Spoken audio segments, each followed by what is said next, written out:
Good evening, sir. Good evening, sir. Good evening sir. कैसे हो?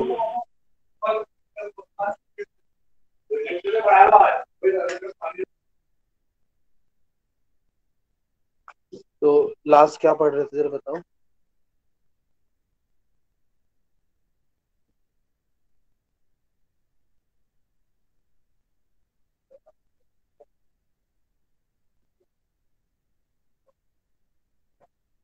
बच्चों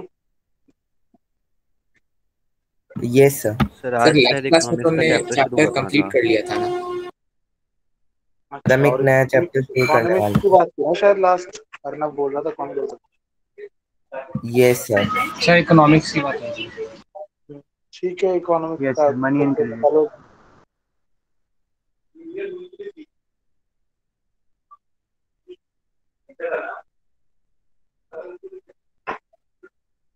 माइनस है yes sir.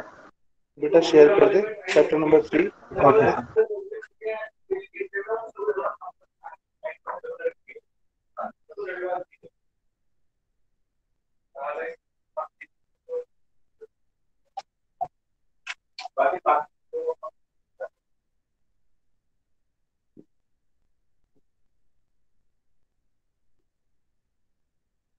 Yes sir, done.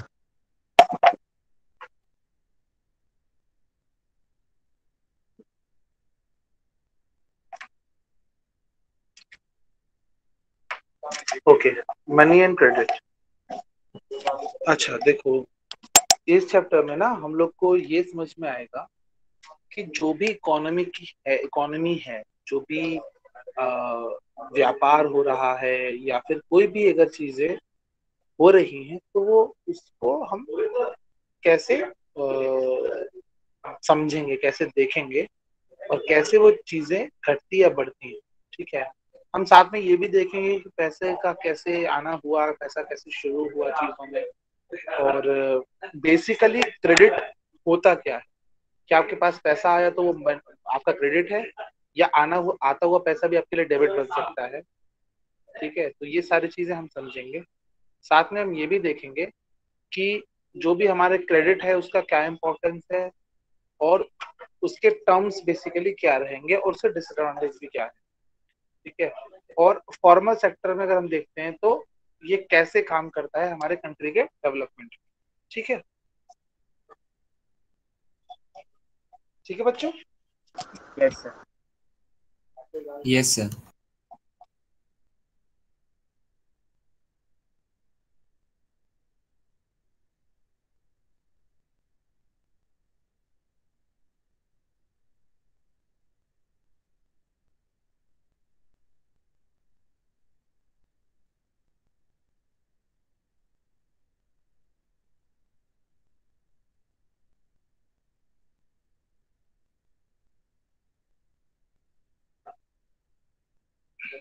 Hello बच्चों। Yes, sir. Yes, sir. Okay, ठीक है, तो कौन पढ़ेगा?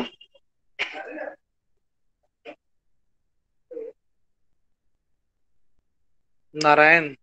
पहले नारायण से शुरू करते, फिर मानस, फिर मनोज, सर कहाँ तक पढ़ना है? फिर जैद। बेटा एक तो ओवरव्यू पढ़ दे थोड़ा सा, और उसके नीचे फिर बार्टर सिस्टम है, उसको थोड़ा समझ लेते हैं। Okay, sir. Overview. Money is a fascinating subject and full of curiosities. It is important to capture this element for the students. The history of money and how various forms were used at different times is an interesting story. In many of the transactions, goods are being bought and sold with the use of money. Credit is a crucial element in economic life. We need to find new ways, and this is one of the social challenges that developing countries face. Barter system. The system of exchanging goods is known as barter system. Limitation of barter system. Two people with different types of needs and goods must be there to satisfy each other's needs. Point second. There are many products which cannot be divided. Third, valuation of goods is very difficult. Fourth, it was time consuming. Sir हो गया. Okay, अब देखो कुछ चीजें थोड़ी important है हमें समझना, ठीक है। ओवरव्यू में मैंने बता दिया, ठीक है, क्या है क्या नहीं है। लेकिन थोड़ा सा हमको समझना पड़ेगा कि कैसे मनी प्रचलन में आया, कैसे कैश प्रचलन में आया, कैसे जो रुपी या जो भी हम करेंसी यूज करते हैं वो कैसे शुरू हुई। तो पहले ना क्या होता था कि सबको पता ही होगा, पहले एक्सचेंज से चीजें चलती थी। और एक्सचेंज बेसिकली एक सिस्टम है जिसके में एक व्यक्ति कोई एक सामान दूसरे सामान के बदले आपको देता है या लेता है।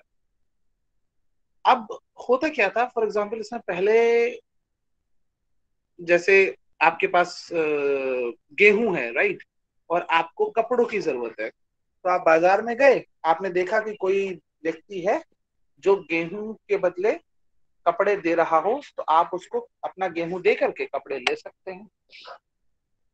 और उसमें क्या हुआ कि ये काफी समय तक चलता रहा। इनफैक्ट अगर आप तो शायद अब अभी तो नहीं है उतना, गांव में कुछ समय पहले तक भी ये होता था कि कुछ लोग सामान देने आते थे, मीठी जैसे चीजें होती थी, जैसे गज्जक आपने अगर खाई होगी कभी, तो सर्दियों में आती है गुड़ की गज्जक, मूंगफली वाली, या यस जो सर। अपने वो होते हैं ना, क्या बोलते हैं उसको,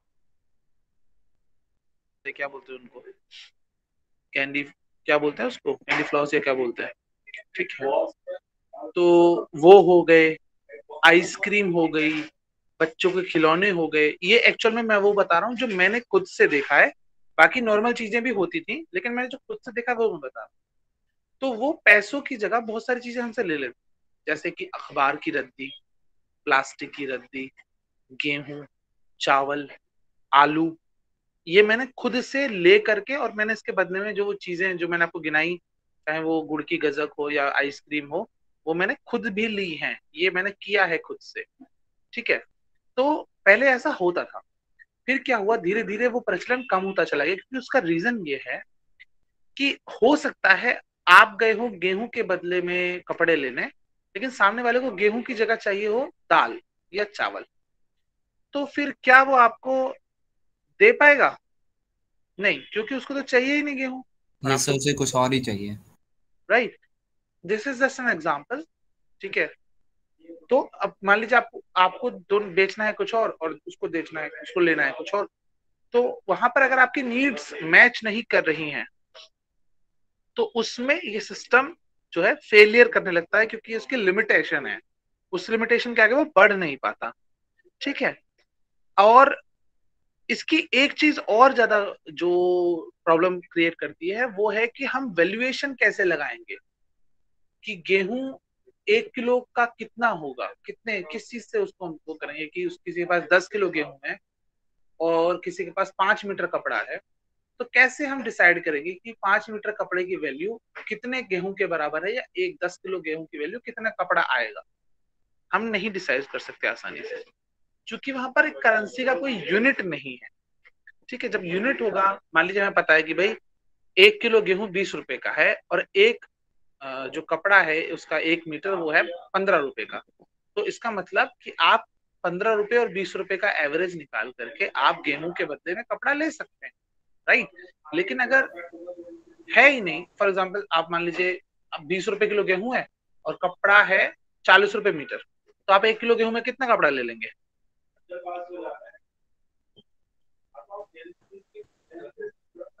बताइए।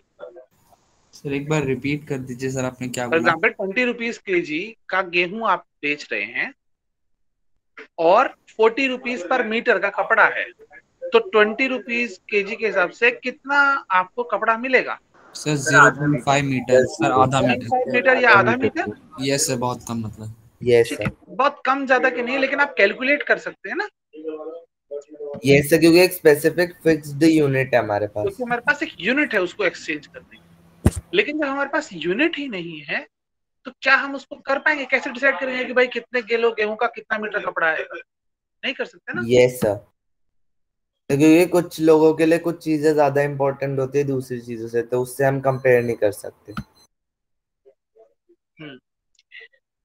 तो अब उसके लिए क्या हुआ कि भाई लोगों को लगता था कि यार कुछ ना कुछ तो ऐसा सिचुएशन होना चाहिए जिसमें दोनों ही लोग सेटिस्फाई हो जाए।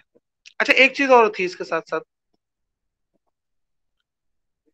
टाइम कंज्यूमिंग बहुत था। एक और चीज थी, मान लीजिए आप अपना ऐसी कोई चीज बेचने जा रहे हैं जिसको आप डिवाइड नहीं कर सकते। चलिए गेहूं को तो आप डिवाइड कर सकते हैं, कपड़े को तो आप डिवाइड कर सकते हैं, और बहुत सारी चीजें जिनको आप डिवाइड कर सकते हैं।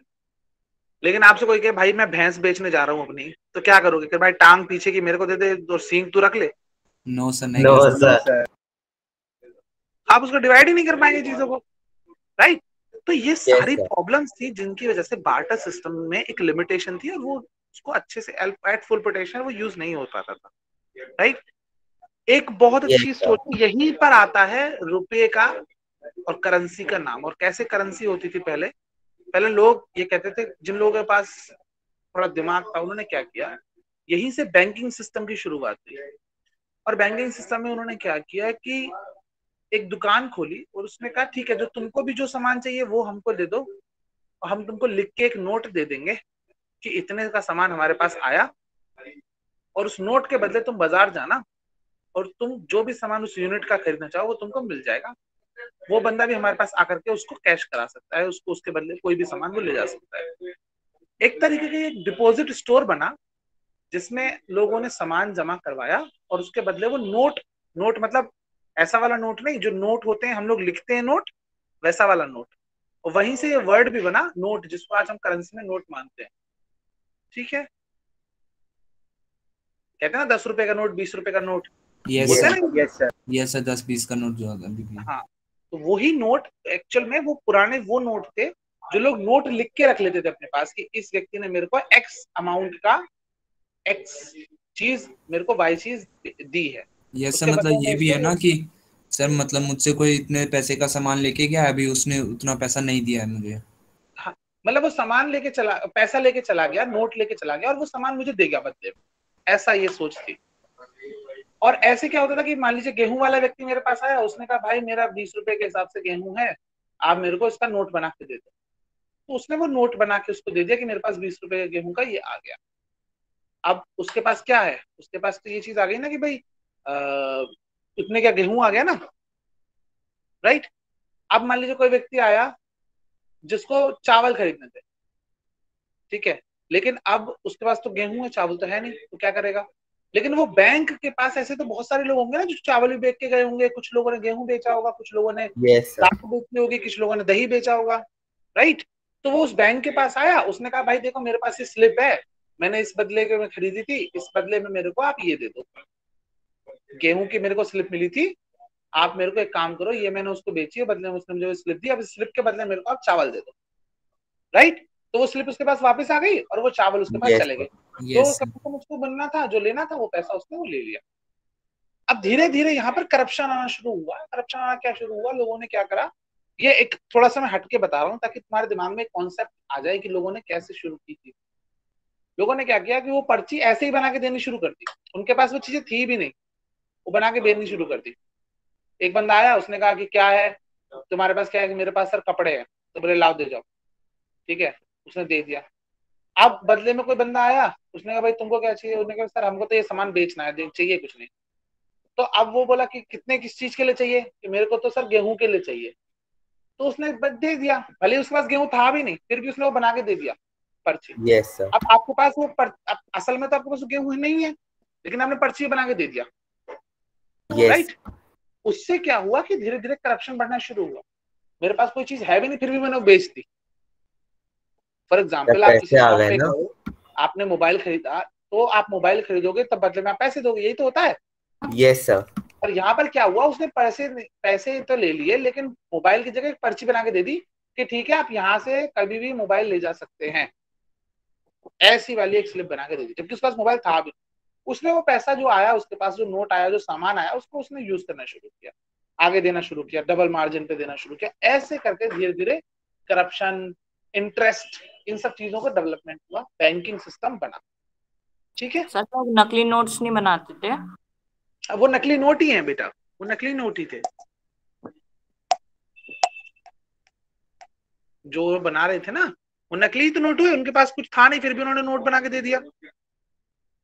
Yes sir. सर हमने दोनों नोट्स मिक्स कर दिए, हाँ, हिंदी इंग्लिश वाले। अच्छा, नकली नोट, देखो मेरा जो नोट, मैं जो यहाँ पर जो नोट बता रहा हूँ ना, वो लिखने वाला हाथ वाला नोट है, जिससे बाद में ये वाला, अब आप देख रहे हो कोई भी आप करेंसी नोट देखोगे 1 रुपए से ऊपर का, तो उस पर लिखा रहता है कि मैं धारक को इतने रुपए देने का वचन अदा करता हूँ। असल में उस कागज के, यस सर, धारक को इतने पैसा देना का वचन करता हूँ, यस सर लिखा रहता है, ऐसा लिखा रहता है ना। आप अभी भी देखोगे आपके पास कोई नोट होगा, उस पर ऐसा लिखा रहता है, और उस पर साइन होते हैं आरबीआई के गवर्नर के, याद रखेंगे, ठीक है। और जब ये साइन हो गए, ये सब चीजें होती है, तो उसमें क्या क्या उस रुपए, उस जो नोट आपके हाथ में है 10 रुपए का, फिर 100 रुपए का, फिर 500 रुपए का, फिर 2000 रुपए, क्या उस कागज की उतनी वैल्यू है? 2000 रुपए की वैल्यू है क्या उस कागज की? वो कागज कितने का बना होगा? जरा 50 रुपए का, 100 रुपए का बस, और उसकी वैल्यू कितनी है? 2000 रुपए। कैसे डिसाइड होती है वो 2000 रुपए? क्योंकि वो जो साइंड है, पेपर जो साइंड है, वो साइंड एक अथॉरिटी के थ्रू है, वो अथॉरिटी गवर्नमेंट ऑफ इंडिया की है, और उन्होंने ये कहा है कि ये इस नोट की वैल्यू 2000 रुपए है। यानी कि इसका मतलब होता है कि अगर आप उस नोट को बैंक में जमा कराओगे तो आपको 2000 रुपए तक की वैल्यू का सामान मिल जाएगा, अगर आपने वो बैंक में जमा कराया है या बैंक से निकाल के उसका सामान लिया है। 2000 रुपए तक की वैल्यू का आपको सामान मिल जाएगा। और यहीं पर खेल शुरू होता है नकली नोट बनाने का। लोग क्या करते हैं, उस नोट को नकली छाप देते हैं और फिर बाजार में सामान, उसके बदले वो सामान तो ले लेते हैं, लेकिन जो करेंसी में जो नोट आना था गवर्नमेंट ऑफ इंडिया के पास, वो नहीं आता है। इसलिए तो गवर्नमेंट नकली नोट बंद करती है, वरना उससे क्या प्रॉब्लम है, चलाती रहना दो। लेकिन उसके पास जो जो स्टोर है पैसा, वो नहीं आता, जो उसके पास अमाउंट है वो पैसा नहीं आता उसके पास, यस राइट। यानी उसकी वैल्यूएशन कम होने लगती है चीज की, ये एक प्रॉब्लम। ठीक है बच्चों? Yes sir. Yes sir. चलो इसको स्क्रॉल कर बेटा मना। सर एक डाउट है सर, जो ओवरव्यू में सेकेंड पैराग्राफ है सर, उसका मीनिंग क्या है? In many of the transaction, goods are being bought and sold with use of money. यानी ज्यादातर चीजों में हम पैसे देते हैं और सामान खरीदते हैं, ठीक है। Credit is a crucial element in economic life. और क्रेडिट एक ऐसी चीज है जो कि आप पैसों को लेन देन जो जीवन है आपका, उसमें बहुत इंपॉर्टेंट चीज है, क्योंकि क्रेडिट ही नहीं होगा तो आप चीजें करोगे कैसे? पैसा आएगा ही नहीं आपके पास, तो चीजें करोगे कैसे? क्रेडिट माने आपके अकाउंट में पैसा आना, डेबिट माने आपके अकाउंट से पैसा जाना। Yes sir. जाएगा तो तभी जब आपके पास होगा और आएगा। Yes sir. और हमको ऐसे रास्ते नए तलाशने होंगे जिससे कि जो सोशल चैलेंजेस हैं, जिसमें कि देश को आगे बढ़ाने का एक तरीका है कि कैसे भी देश तरक्की करे, कैसे इंफ्रास्ट्रक्चर डेवलपमेंट हो, कैसे इकोनॉमिकली स्ट्रांग हो, ये सारी चीजें कैसे आएंगी? वो आएंगी, हमें उसके लिए नए नए तरीके ढूंढने पड़ेंगे, ठीक है। जैसे हमने बार्टर सिस्टम से धीरे धीरे करेंसी पे आए, वैसे हमें और कुछ ऐसी चीजें करनी पड़ेंगी जिससे कि development of the country. Sir आगे बिटकॉइन पे जाएंगे फिर।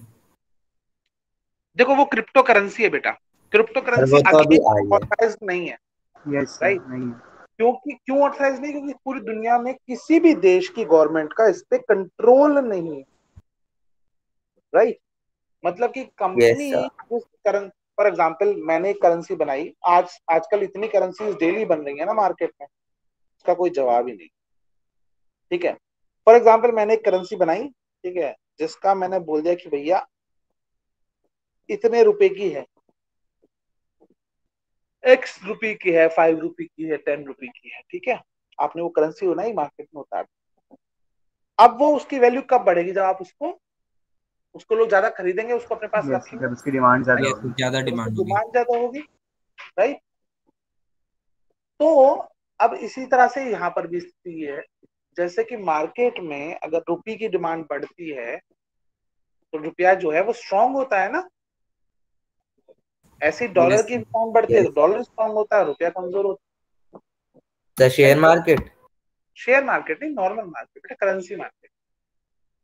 अगर डॉलर जो है स्ट्रांग हो रहा है, यानी 1 रुपए में अगर 1 डॉलर में अगर 70 रुपए आते थे, और अब एक डॉलर में अगर 80 रुपए आ रहे हैं, तो इसका मतलब क्या स्ट्रांग हुआ है? डॉलर की रुपया? डॉलर महंगा हुआ है, सर डॉलर पहले आपने 1 डॉलर के बदले में 10 आलू खरीदे थे, अब आप 1 डॉलर के बदले में 6 आलू खरीदते हैं, तो क्या स्ट्रांग हुआ?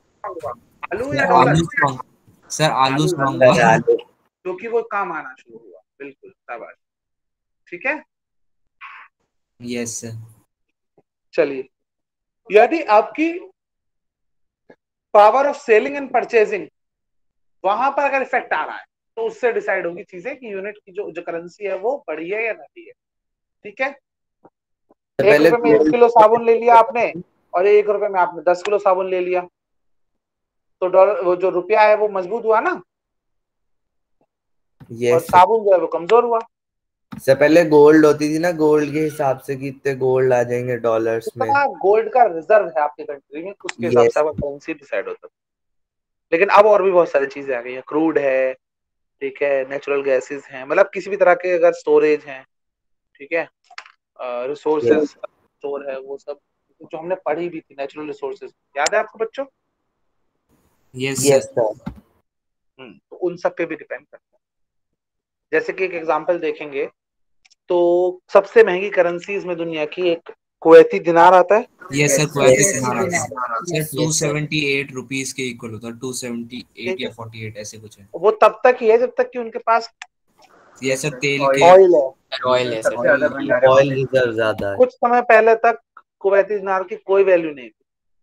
ये सर अब एकदम आसमान में है इसकी वैल्यू। आज स्थिति ये है कि एक एक कुवैती दिनार में लगभग 300 रुपए आ जाते हैं, 250-300 रुपए, राइट? Yes, उसकी डिमांड काफी बढ़ रही है ना।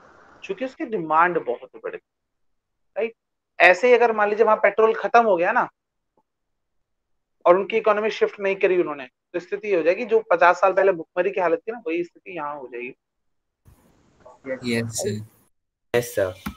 इंडिया के पास पावर ऑफ ग्रोइंग और उसके चांसेस ज्यादा क्यों है ग्रोथ के? क्योंकि इंडिया की जो इकोनॉमी है ना किसी एक चीज पर डिपेंड नहीं है।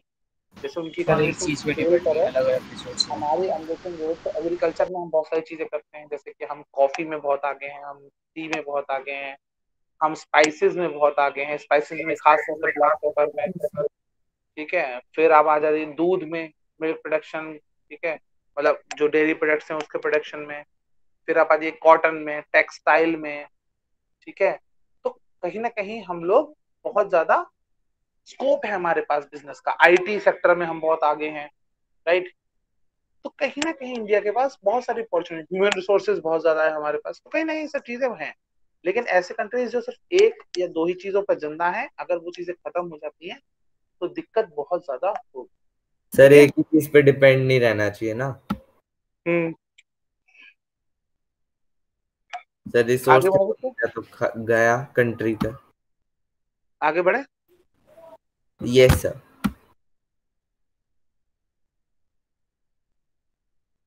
Money as a medium of exchange. Next किसका नाम लिया था मैंने?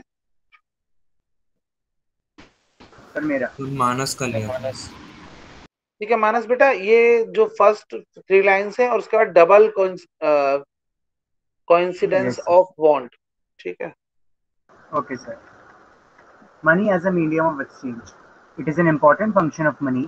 It means that money acts as an intermediary for the goods and services in the exchange of transaction. Use of money as a medium of exchange has removed the major difficulty of double coincidence of bonds in the barter system. Double coincidence of bonds.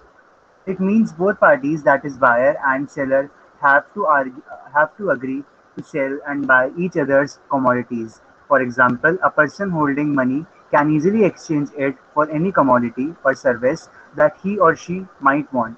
Thus, everyone prefers to receive payments in money and then exchange the money for the things they want. Take the case of a shoe manufacturer. He wants to sell shoes in the market and buy wheat. The shoe manufacturer will first exchange shoes that he has produced for money, then exchange the money for wheat.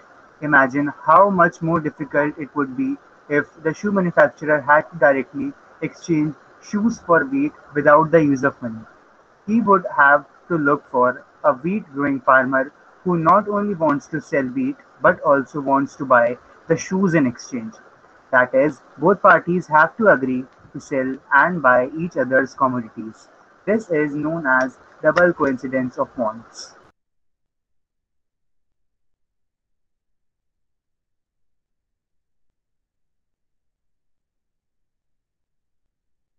Sir आपका mic off है।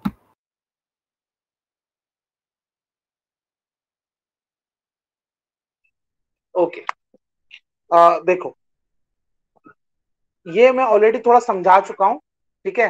तो कोई ऐसा है जो आप में से इसको एक्सप्लेन करने की कोशिश कर रहा है? ये ऑलरेडी मैं समझा चुका हूँ एकदम। सर मैं है कृष्णा। सर मैं आई नारायण। पहले कृष्णा को चांस देते फिर नारायण को, ठीक है। Okay sir. सर इसमें हमने ऊपर जब हम बार्टर सिस्टम के बारे में बात कर रहे थे तो sir money as a medium of exchange. Sir इसमें हमें पहला पॉइंट मिला है double coincidence of want. Sir हमने ऊपर पढ़ा था कि क्यों बार्टर सिस्टम और मतलब आखिर क्यों बार्टर सिस्टम जो है वो इतना यूजफुल नहीं है, क्योंकि उसके लिए हमें दोनों लोग चाहिए जिन्हें एक को जैसे इसमें हमें एग्जांपल दिया है एक शू बनाने वाले का जिसे वीट चाहिए, और इसमें हमें डबल कोइंसिडेंस का मतलब ये है कि हम जो शू वाला है उसके पास और एक फार्मर चाहिए जो वीट बनाता हो और मतलब वीट उगाता हो ज्यादातर, और उसे शूज भी चाहिए, तब जाके डबल कोइंसिडेंस होगा। और सर ये बहुत मुश्किल होता है जिसके कारण बार्टर सिस्टम जो है वो इतना ज्यादा फेमस नहीं था, फेमस था पर वो इतना ज्यादा चला नहीं, क्योंकि करेंसी बहुत इजीली एक्सचेंज की जा सकती है।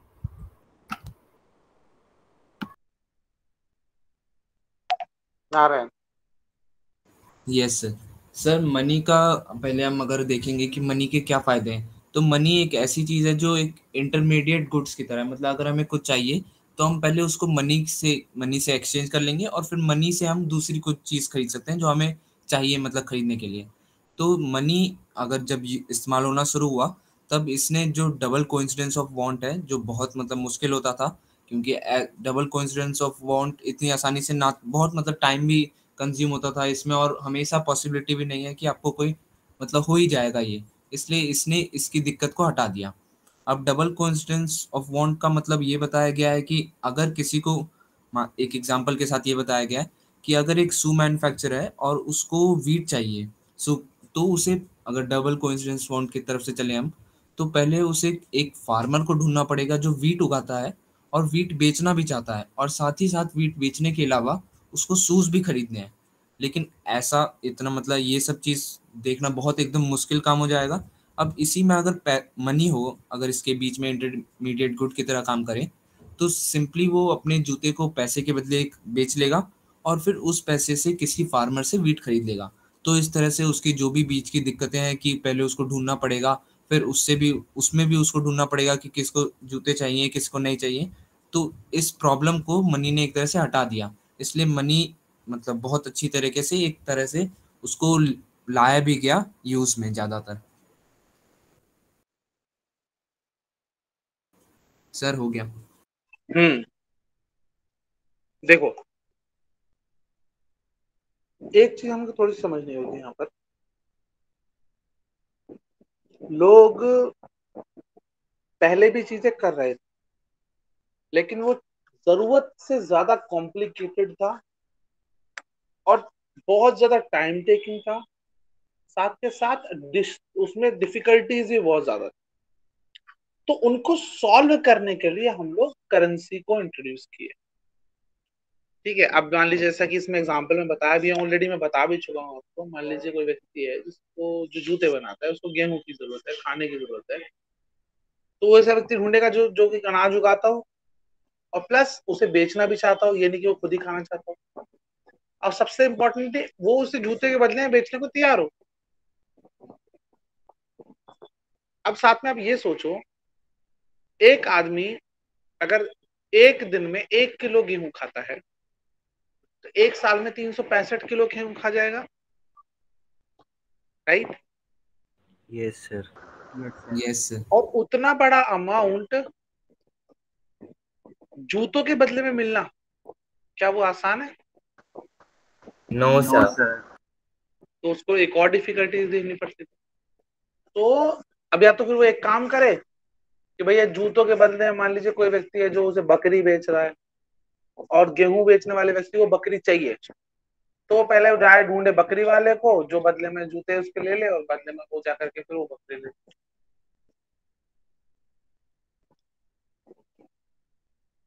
समझ में आया बच्चों?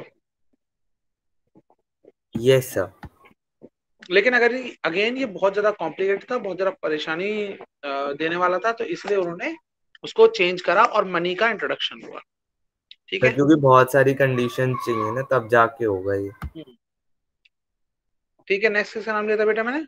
मनोज का। Yes sir. ठीक है मनोज, एडवांटेज ऑफ मनी और measure of value. Okay, sir. Advantage of money. It is used as a medium of exchange. It offers economic freedom to the people. It is used for purchasing goods and services. It is easy to store money. Measure of value. Money serves as a measure of value in terms of unit of account. Unit of account means that the value of each goods or service is measured in the monetary unit.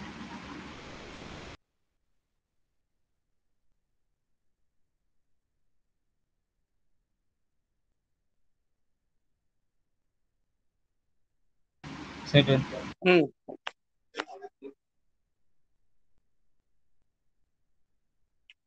अच्छा, ये भी मैं already explain कर चुका हूँ। कोई है जो इसको वो बताना चाहेगा? समय कृष्णा। कृष्णा भी रुको, अर्नव, मनोज नहीं,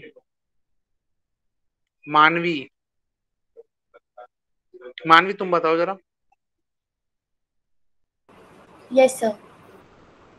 एडवांटेज ऑफ मनी, इसका मतलब फर्स्ट पॉइंट में ये बता रहे हैं कि जो मनी है वो किसी भी चीज़ का एक्सचेंज करने का मीडियम होता है। क्योंकि अगर कोई सेलर किसी चीज़ को मतलब बायर को अगर दे रहा है तो वो थ्रू मनी ही देगा। और सेकेंड का मतलब है कि ये इकोनॉमिक फ्रीडम भी देता है पीपल्स को, और ये किसी भी गुड्स को, किसी भी सामान को या फिर किसी भी सर्विस को खरीदने में काम आता है, और ये इजीली स्टोर ऑफ मनी है।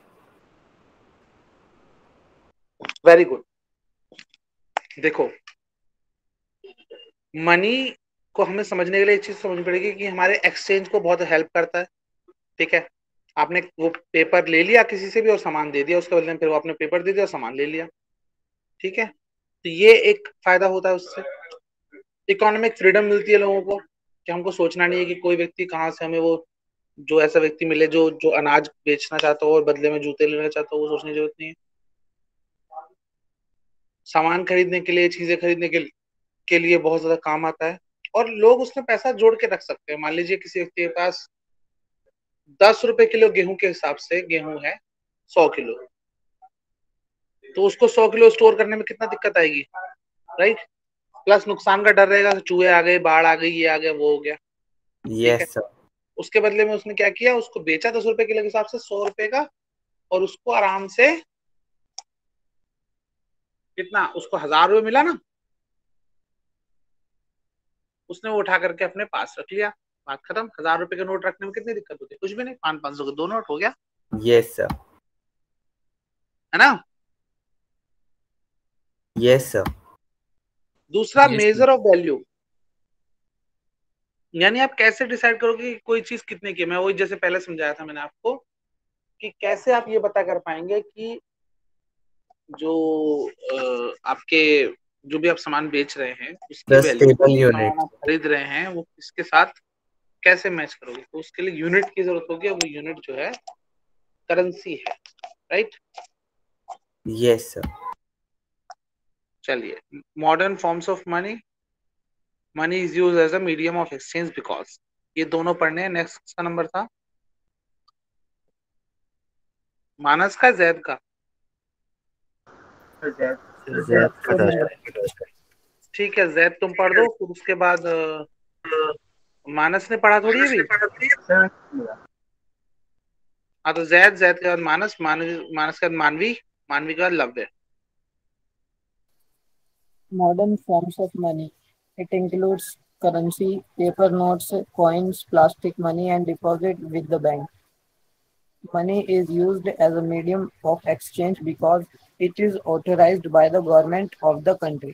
Its demand and supply can be controlled by the central bank of the country. In case of India, the Reserve Bank of India issues currency notes on behalf of the central government. In India, the law legislates the use of rupee as a medium of payment that cannot be refused. In settling transaction in India, no individual can legally refuse a payment made in rupees. Value of each good or service is measured in the monetary unit.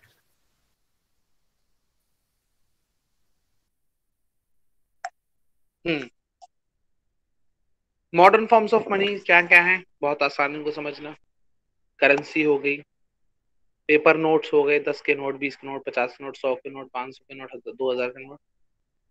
Coins हो गए, 1 का सिक्का, 2 का सिक्का, 5 का सिक्का, 10 का सिक्का, 20 का सिक्का, 100 का सिक्का।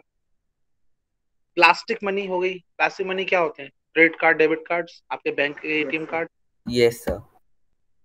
एंड डिपॉजिट्स विद बैंक, और बैंक में आपका जमा हुआ जो भी पैसा है वो, यानी वो नंबर जो आपको अपने अकाउंट में देखने को मिलते हैं, राइट? ठीक है। Yes sir. अब मनी जो है वो कैसे मीडियम ऑफ एक्सचेंज, क्यों उसको रखा गया, कौन बताना चाहेगा मेरे को? कोई है जो एक्सप्लेन करेगा?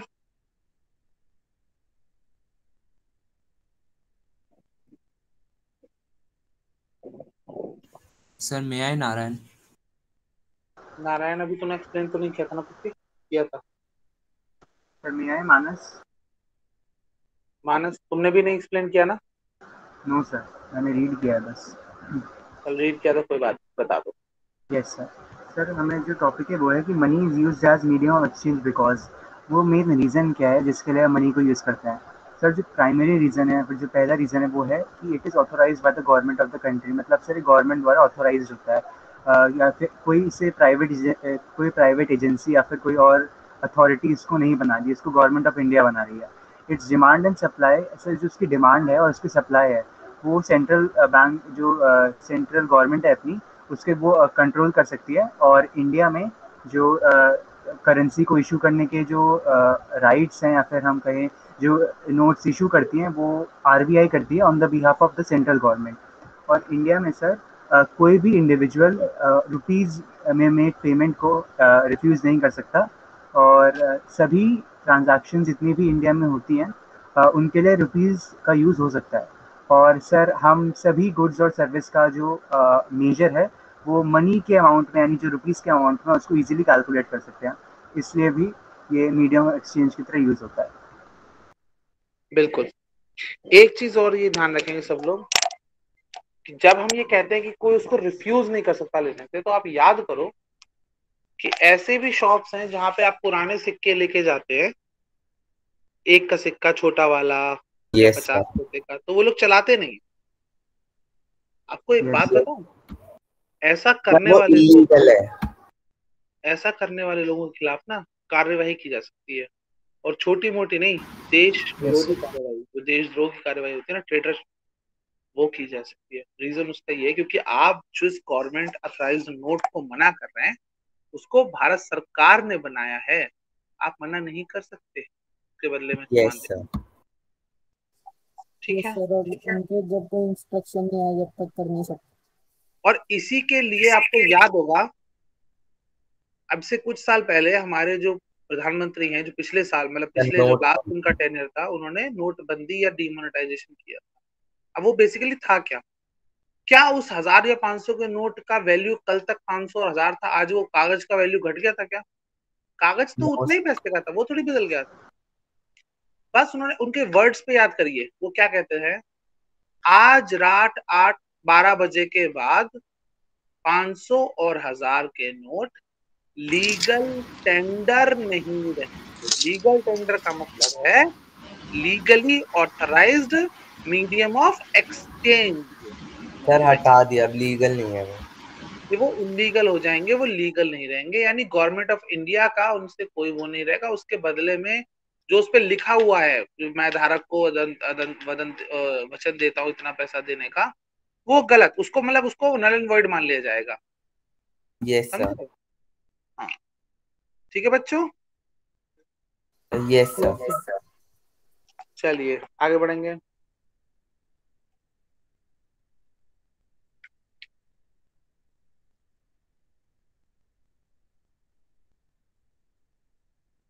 Now deposits with bank.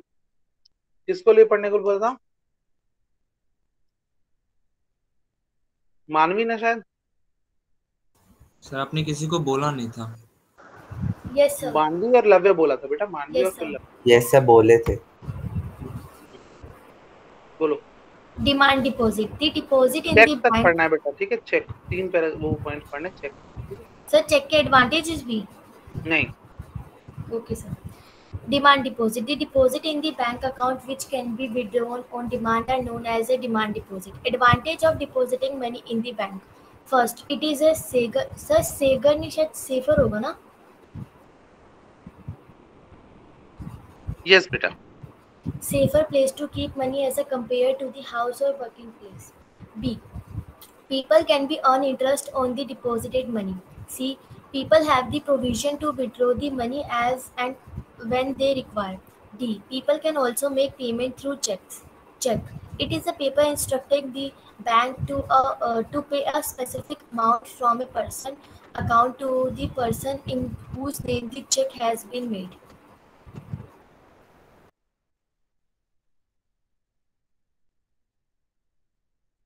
Okay. Demand deposit basically क्या है?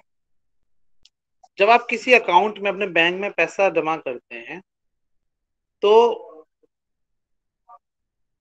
जो हम डिमांड करते हैं या जिसको हम विड्रॉ कर सकते हैं उसको हम डिमांड डिपॉजिट कहते हैं। मतलब ऐसे डिपॉजिट जिनको हम विड्रॉ कर सकते हैं, जिनकी हम डिमांड कर सकते हैं, वो होते हैं हमारे डिमांड डिपॉजिट।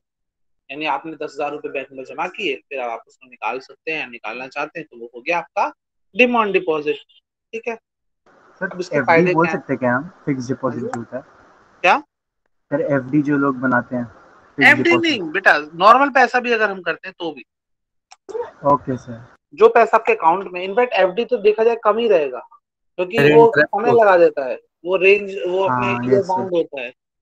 राइट? सर वैसे इसका भी ये होता है कि पैसे जितने आपने डाले हैं एज कम्पेयर टू जब ईयर पास बाय होंगे तो सर उसकी वैल्यू घटती जाती है, जिससे बैंक के पास ज्यादा अर्निंग होती है। सर उसका भी होता है ना कुछ?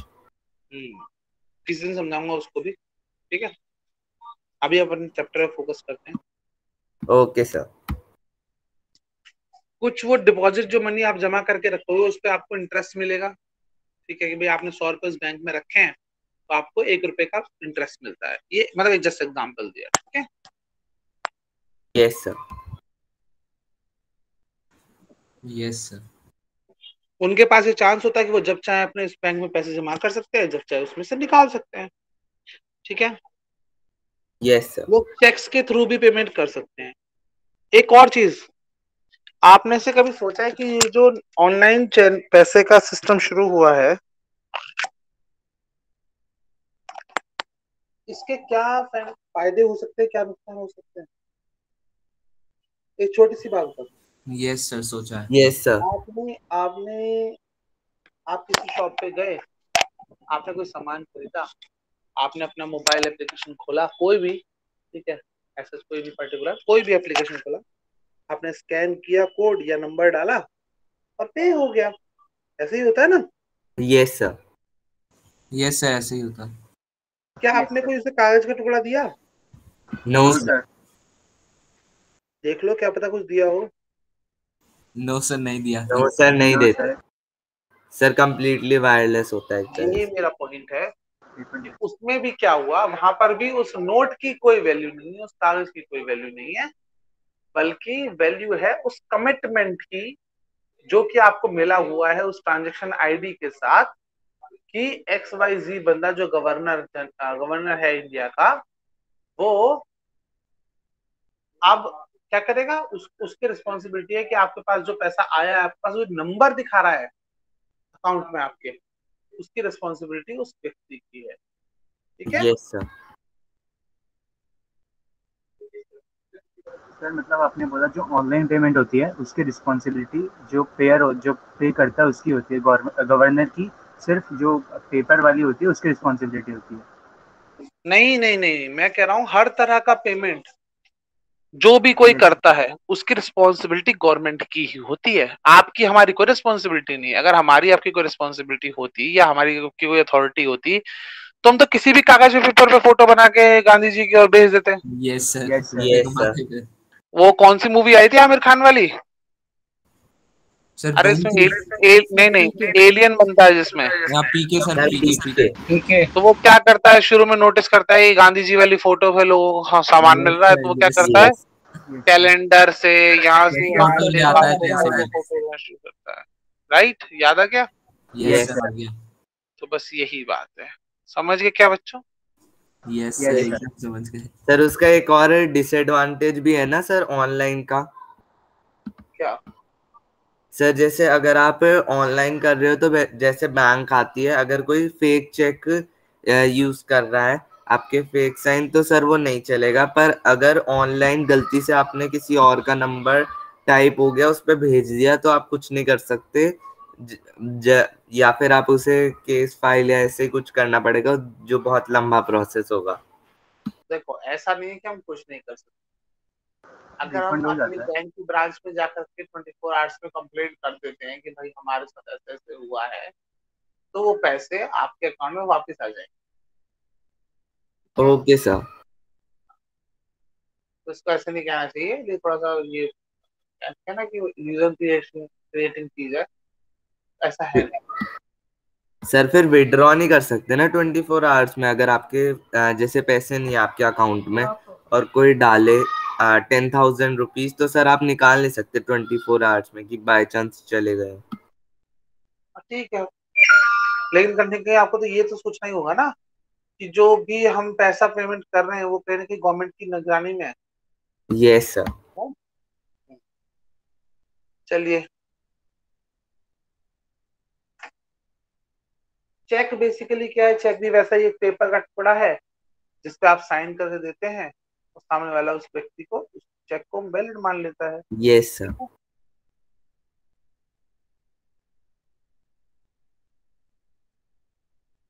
एडवांटेजेस बेटा ऊपर के 3 पढ़ दो। किसका नंबर था नेक्स्ट? सर मेरा नाम लव्य। ठीक है, पढ़ो बेटा। A. It is the safest mode of the transaction. Say B. It is easy to carry a check as compared to money. Third, thus we see that demand deposits share the essential features money. The facility of check against demand deposits make it possible to directly settle payments without the use of cash. Since demand deposits are accepted widely as a means of payment along with currency, they क्या पढ़ रहे constitute हो money. बेटा? अच्छा ठीक है, हाँ पढ़। They constitute money in the modern economy. Fourth, you must remember that the role that the bank play बेटा here. ऊपर से 3 बोला था तो पढ़। Okay, sir. चल पढ़ दे फिर, कोई दिक्कत। You must remember the role that the banks play here. But for the banks, there would be no demand deposit and no payment by check against these deposits. The modern form of money, currency, and deposits are closely linked to the working of the modern banking. हाँ, अब कोई समझाने का इसको सोचेगा, कोई बताएगा कैसे क्या है ये? सर मैं आए नारायण सर, उसे तो मैंने ठीक है समझा दिया। नारायण, ट्राई करो। Yes sir. सर सिर्फ एडवांटेज का ही समझाना है ना? हाँ, ये चारों पॉइंट बेटा, ABCD। Yes sir. अब सर जो एक यस सर। सर ये जो मनी मतलब चेक है सर, इसके हमें कुछ फायदे बताए गए हैं कि सबसे पहला कि ये सब बहुत आसान तरीके से हो सकता है। अगर हम अपने पर्स में जैसे मान लेते हैं कि 10,000 रुपये अपने पर्स में लेके चल रहे हैं, तो हमें इस बात का डर रहता है कि वो चोरी हो सकता है। लेकिन अगर वही हम चेक की बात करें तो वो डायरेक्टली हम किसी को ऐसे ही दे सकते हैं। चेक एक पेपर है, जब तक आप उस पर साइन नहीं करेंगे उसकी कोई वैल्यू नहीं है, और आप जब जिसको देना होगा तभी साइन करेंगे। और फिर मनी आप अगर मतलब वही सिक्योरिटी की पहली हो गई, और दूसरा ये है कि कैरी करना भी आसान होता है। अब मनी आप कहाँ तक मतलब डर के कारण भी काफ़ी लोग मनी ऐसे तुरंत ज़्यादा मनी कैरी नहीं करते हैं, और ऊपर से मनी कैरी करना थोड़ा मुश्किल भी हो सकता है। चेक क्या है, बस एक छोटा सा चेक बुक, मतलब चेक बुक ज्यादातर हम कैरी करते हैं, तो एक चेक बुक है, उसको आप मतलब बहुत आसानी से कहीं पे भी आ जाता है वो, तो इसको कैरी करना भी बहुत आसान है। और सर फिर डिमांड डिपॉजिट, मतलब इस सब हमें इस सारे एडवांटेज से ये पता चलता है कि डिमांड डिपॉजिट मनी का बहुत एक ज़रूरी तरीका है, क्यों मनी हम मनी सिर्फ रखना ही हमारे पास अच्छा नहीं है, हमें उसे डिमांड डिपॉजिट जब हम डिपॉजिट करते हैं उसको, तो ये बहुत एक तरह से की फीचर है उसका। और फिर मतलब अगर चेक लेंगे तो जैसे चेक है उससे हम डायरेक्टली पेमेंट्स को इधर से उधर कर सकते हैं,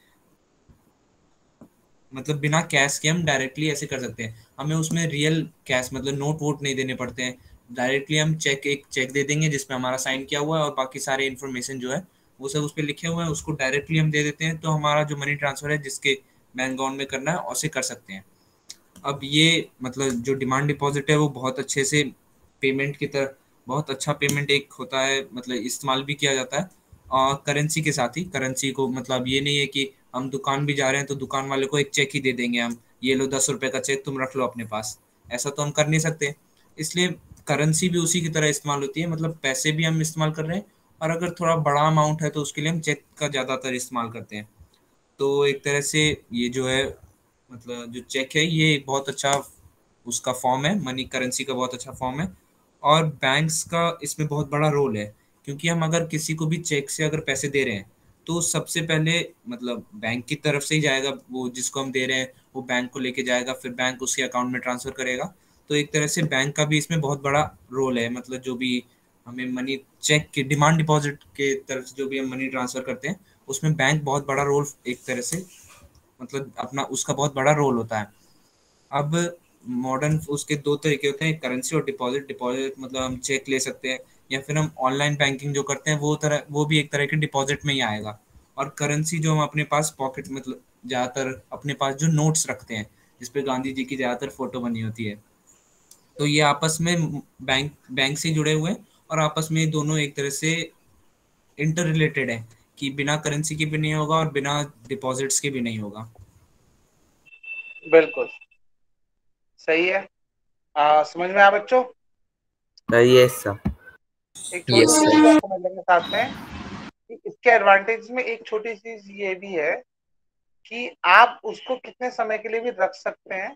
हालांकि अब तो वो डेट ऑथराइज हो गए हैं, 3 महीने की वैल्यू है, सेम महीने की वैल्यू है, या जो भी सीन है, लेकिन कहीं ना कहीं आपको ये भी समझना होगा कि कहीं ना कहीं ये एक्सचेंज ऑफ मनी नहीं है, मतलब रिप्लेसमेंट ऑफ मनी नहीं है, एक्सचेंज ऑफ मनी है।